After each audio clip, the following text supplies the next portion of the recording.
Bonjour, peut-être bonsoir et bienvenue sur cet espace d'interview exclusif sur Bravo Télévision. Mesdames et messieurs, nous sommes à l'Institut national des arts, INA en sigle, où il s'est tenu une grande cérémonie d'accueil des nouveaux élèves de l'INAS. L'INAS est une école d'application de l'INA et devant nos caméras aujourd'hui, Junior Ngamisata, chef de section arts et technologie, à qui je dis bonjour. Bonjour, monsieur Bruno. Monsieur le chef de section, pouvez-vous nous rappeler les spécialités enseignées dans la section arts et technologie de l'INAS? Nous avons trois options dans notre section arts et technologie. Et il s'agit de la prise de son, nous avons la régie générale et les montages vidéo. Donc, c'est les trois options que nous avons. Alors,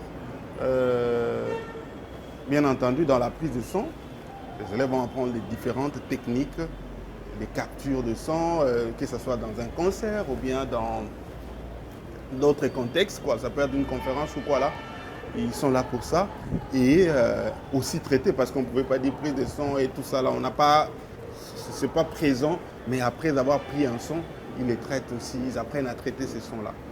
Alors là, c'est du côté prise de son, montage, vidéo, donc il y a une prise de vue, peut-être que ça se fait déjà ici, et après, ils apprennent à monter, tout ça là, et jusqu'à avoir un produit fini. Et du côté de la régie, bon, entre guillemets, c'est la régie générale, c'est une sorte de management en fait. C'est-à-dire dans le domaine de la technique là, c'est l'élève qui a fini dans l'option régie est capable de gérer. Et du côté son, lumière, tout ça là, tout ce qui est lié aux événements, aux spectacles, tout ça là, ça c'est vraiment leur spécialité, quoi. Voilà.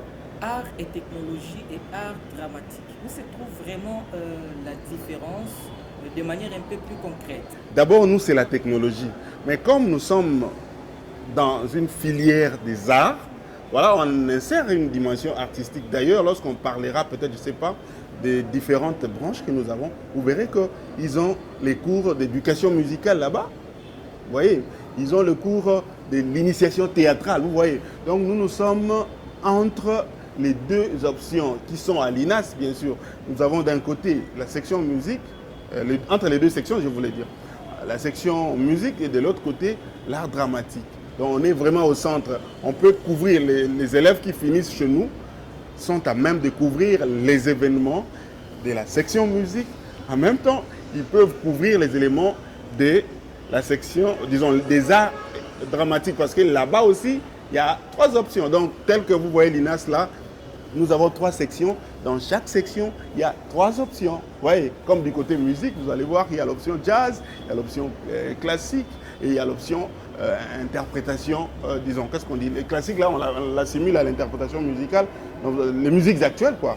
Donc là, c'est en musique. Donc on va rester en art et technologie. Du côté de l'art dramatique, il y a le cinéma, danse et chorégraphie, et il y a aussi le théâtre. Là, c'est un art dramatique, mais nous, en musique, on est comme au centre, quoi. Donc on gère les deux côtés. Voilà pourquoi vous verrez les enseignants de la section musique et de la section art dramatique qui constituent les corps professoral de notre section. Voilà. D'après les échos qui nous parviennent, l'INAS connaît des difficultés énormes d'ordre matériel et infrastructure. Comment alors les élèves parviennent-ils à suivre le cours pratique dans un environnement où le matériel et les infrastructures sont vétustes? Merci pour la question, elle est très pertinente. Cette question-là, je pense que s'il faut voir l'historique de l'INA, depuis ses débuts jusqu'à l'année, c'est seulement l'année passée que les choses ont commencé dans cet espace ici, parce que nous sommes sur les nouveaux sites et tout. Vous allez voir que tous ces enseignants-là, tous les ressortissants de l'INA et l'INAS, je parle de manière générale parce que c'est la même maison en fait, ont étudié dans les mêmes conditions. Ça ne nous décourage pas de continuer. Mais si on devait tenir compte de cet aspect-là, on aurait déjà abandonné. Même nous, on ne serait pas enseignants. On ne serait pas devenus ce que nous sommes.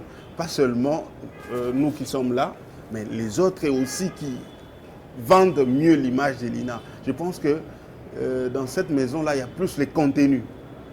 Il y a plus le contenu qui compte. Mais au-delà de tout, les problèmes persistent. On a un souci du matériel. Donc, on se débrouille avec les moyens de bord. Je vous épargne de certains détails. Je crois que à la prochaine occasion, vous allez vraiment sillonner pour voir qu'est-ce qui se passe. On se débrouille pas mal. Mais si, à travers cette émission, il y aurait des gens de bonne foi, c'est pas le gouvernement, les soutiens peuvent venir tous azimuts. Nous, on est vraiment ouverts pour que nous puissions avoir un bâtiment digne. Je pense qu'on peut arranger ce que nous avons, parce que de l'autre côté, c'est vrai, l'INA a un nouveau bâtiment, mais là, c'est réservé à l'INA supérieur. Mais comme l'école d'application reste du côté commerce, nous pensons que notre message va vraiment toucher. Au-delà de ça, il faut par moment nous visiter, voir ce qu'il y a, les contenus qu'il y a, les qualités dans tout ce que l'INAS a comme section et option. Mais on travaille dans des conditions que je ne peux pas dire ici. Mais malgré toutes ces difficultés, observez-vous toujours de la passion chez vos élèves? Donc, voilà pourquoi j'insiste qu'il faudrait même faire un tour en images. Vous allez voir ce qui se passe là-bas. Même les gens qui ne savent pas, il faut profiter. Vous êtes dans les médias, aidez-nous à faire savoir qu'il existe une école d'application de l'INA. Donc, nos élèves prestent, il y en a qui se disent, mais cette école, ça existe dans ces pays. Ils se posent ce genre de questions-là. Il y en a qui ne comprennent pas, qui ne connaissent pas vraiment l'INAS. Si vous aviez un appel à lancer aujourd'hui aux autorités, aux partenaires culturels, quel leur demanderiez-vous pour redonner vie à votre section et à l'école en général? Le souci majeur, c'est le réfectionnement de notre bâtiment qui est sur commerce. Commerce flambeau. Ces bâtiments-là doivent redorer le blason. On doit redorer son image en fait. Au-delà de ça, le côté matériel, il n'y a pas à démontrer. Donc du côté matériel, c'est pratiquement compliqué. Donc le côté matériel, on en souffre tellement. Donc dans toutes les sections, il y a des problèmes liés au matériel. Donc c'est vraiment ça. Je pense que les tours là, dont j'insiste pour le tour là, si vous le faites, ça sera une bonne chose. Les gens vont comprendre de quoi je parle. Parce que les images, parfois, ça parle.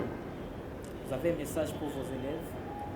Pour mes élèves, je vais dire... Aujourd'hui, là, ils ont presté, nous les avions vus avec leur réalisation d'un petit film. On a aimé ce qu'ils ont fait. Voilà, en tout cas, on est tous derrière. Nous, les enseignants, on est derrière ces enfants-là. On les accompagne dans cet apprentissage-là. On ne les laisse pas. Mais aussi, ne nous laissez pas, vous qui êtes à mesure de prêter main forte à l'enseignement de la musique, des arts et technologies, comme on le fait déjà, et des arts dramatiques. Vous verrez que c'est en dehors du coltan et tout ce que nous avons comme minerais, il y a d'autres richesses cachées dans les arts que nous on dispense à l'INAS. Il y a d'autres richesses cachées en dehors de cobalt et de cuivre. Voilà, dans la culture. Dans la culture. Ouais.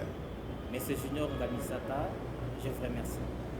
C'est moi qui vous remercie pour cette marque de considération en nous invitant dans votre musique.